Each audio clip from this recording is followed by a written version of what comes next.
जोहार। क्या आप जानते हैं, अभियान के तहत मैं आपको बताना चाहता हूं कि आज जो वातावरण चर्चाएं चल रही हैं, उसका खुलासा कि आखिर में ऐसा क्यों होगा, उसके पीछे कारण क्या है, उस पर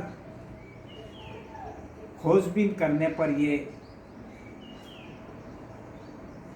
आपको बताना चाहता हूँ कि पहले भारत लेवल पर अनुसूचित जाति जनजाति आयोग एक था, उसको अलग किया गया। ST/SC समस्याओं के समाधान के लिए अलग अलग तरह से क्षेत्र में रिपोर्टें तैयार की गई, प्रस्तुति की गई, लेकिन आज तक धरातल पर कि दिए गए सुझावों की क्रियान्विति नहीं पहुंची। वहीं जिस तरह से आदिवासी समाज के साथ आज तक उन्हें डिवाइड करो और राजनीति कर दो का जो फार्मूला था, वो इतना आगे बढ़ गया है कि मेरे नाम वेला था, मेरे बाप के नाम काना भील था, मैं भील से मीणा हो गया। मेरे उदयपुर से गुजरात बॉर्डर पर जाता हूं तो वेला नाम था, तो वेला सिंह हो गया। इधर लसाड़िया से चित्तौड़ की तरफ मैं देखता हूं तो रावत मीणा हो गया। इधर जयपुर साइड में मीणा और डूंगरपुर के दक्षिण राजस्थान में भील मीणा। ये जो कुछ अभी तक हुआ, क्या आदिवासियों के अपने समाज के निर्णय के अनुसार हुआ या किन्हीं और शक्तियों द्वारा ऐसा किया गया? वहीं दूसरी तरफ मैं जाता हूं तो आदिवासी को किसी ने वनवासी कहा, किसी ने गिरिजन कहा, किसी ने पहाड़ीजन कहा, किसी ने वनबंधु कहा। और विशेष तौर से इस बिंदु में, इन बिंदुओं को कहने में विशेष तौर से रोल भारतीय जनता पार्टी का। अब आखिर में आदिवासियों का इसमें कोई निर्णय, इस समाज का अपनी नीतिगत कोई निर्णय रहा है, ऐसा नहीं लगता है। जो नाम दूसरों के द्वारा दिए गए, उसी झंझट में आज हम चल रहे हैं। मैं एक विषय की ओर आपका ध्यान देना चाहता हूं कि आज आदिवासी और ईसाई के ग्रुपबाजी के बीच में लड़ाई खड़ी हो गई है। आदिवासी और हिंदू के बीच में लड़ाई खड़ी कर दी गई है।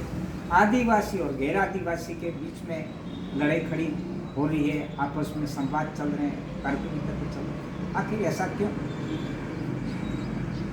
तीसरी चीज मैं यहाँ पर यह बताना चाह रहा हूँ कि धाम धुनिया, गुरु गोविंद गिरी ने धाम धुनिया, सती सुरमाल की धाम धुनिया, ये सब आज जितने भी धाम धुनी देवरे थे, उस पर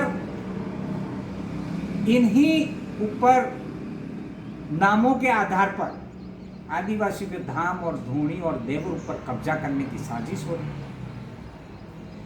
जो आदिवासियों का आदि अनादिकाल से जो झंडा था, चांद सूरज और चांद तारे का, ये शायद आदिवासी इतिहासकार भी नहीं बता पाएंगे, न ही कोई और इतिहासकार बता पाएंगे कि आखिर ये झंडे में चांद सूरज का किसने किया। तो इसका उत्तर मिलना बहुत मुश्किल है। लेकिन एक सच्चाई है कि चांद सूरज तारे जो भी, वो एक सृष्टि का नमन है, सृष्टि की पूजा है, धरामंडल की पूजा है। और ये आदिवासियों का अपने खून में, अपनी संस्कृति में, अपने दैनिक जीवन में एक रहस्यमय ढंग से अंतरकरण सहज चल रहा है। वहीं उसको भी तोड़ने की कोशिश की जा रही है, उस पर कब्जा करने की कोशिश जारी है। अगर कोई परंपरागत नेजा लेकर के आज सभी देवी देवरा पर जा रहे हैं, वहीं पर बीटीपी का झंडा लग गया, इस तरह से करके बातें चल रही हैं। कहीं सागवाड़ा में देख रहा हूं तो उस झंडे को लेकर के बिना पता किए, बिना जानकारी से बीटीपी ने झंडा, किसी ने गुड़ चिपका दिया और सब बोलने लग गए। उधर कोटड़ा जाड़ोल में ज्वार का विरोध हो रहा है। अरे भाई, अपने अंदर गिरेबान में झांक के देखो कि सारे झगड़े की कौन करा रहा है। अरे इसके लिए आपको बैठ करके मंथन करना होगा। राजनीतिक पार्टियों के जो भी बीजेपी और कांग्रेस के जो उधारों के हत्ते हैं, वो ही इस अंतर्द्वंद में पहले सामने आ रहे हैं, लड़ाई के अंदर सामने आ रहे हैं। अरे अभी भी सुधर जाओ, अब भी लगाओ, वरना आने वाले टाइम में यही शक्तियां, यही पार्टियां, ये धर्म आधारित लोग आपको वेलारा, घोघरा, डामोर, कोटेड़, रोद के बीच में लड़ाई करने की साजिश चालू करने वाले हैं, कर दी गई है। अरे अब भी सुधर जाओ। क्यों आप झंझट में पड़ के इस समाज के साथ में खुद अपने घर के अंदर कुल्हाड़ी मार रहे हो? आज संविधान के तहत जो बाबा अम्बेडकर ने उसके हक की बात करो, वो लड़ाई लड़ो, तब मैं मानता हूं कि आप कुछ कर रहे हैं। तो कुल मिलाकर के मैं यहाँ पर ये कहना चाहता हूँ कि अब समय आ गया है कि अपने विवेक से आदिवासी समाज की अपनी नीति बने, और उस नीति के लिए अगर मतांतर हैं, अगर किसी विषय पर एक नहीं है, तो उस पर संवाद करो, बैठो और आदिवासी नीति अपनी तैयार करो। क्योंकि भारत सरकार ने भी आज तक ट्राइबल नीति, शहरों की नीति बना दी, लेकिन आदिवासी नीति नहीं बनाने से आज पूरे देश में अशांत का वातावरण हो रहा है। और इस अशांत को फैलाने वाली राजनीतिक पार्टियां और धर्म कर्म के अंदर हमको गुमराह करने वाले लोगों का ये सारा राज की बात है। समझ जाइए, वेलाराम तो आप रखो या नहीं रखो, बिना रखा चौकीदार है, और चौकीदार का काम है रात सोए हुए लोगों को जगाना। मैं जगाता रहूंगा, आपको कितना ठीक लगता है नहीं लगता है, लेकिन सावधान हो जाओ, अब भी मौका है। आप सब एकजुट होकर एक सावधान जमात बन करके अपने समाज के, अपने परिवार को जागृत के लिए, परिवार को आगे बढ़ाने के लिए एकजुट होने के लिए प्रयास करिए। आइए हम सब मिल करके इस दिशा में सोचते हैं और आगे बढ़ते हैं और बढ़ेंगे। जोहार, जय आदिवासी, जय कुदरत।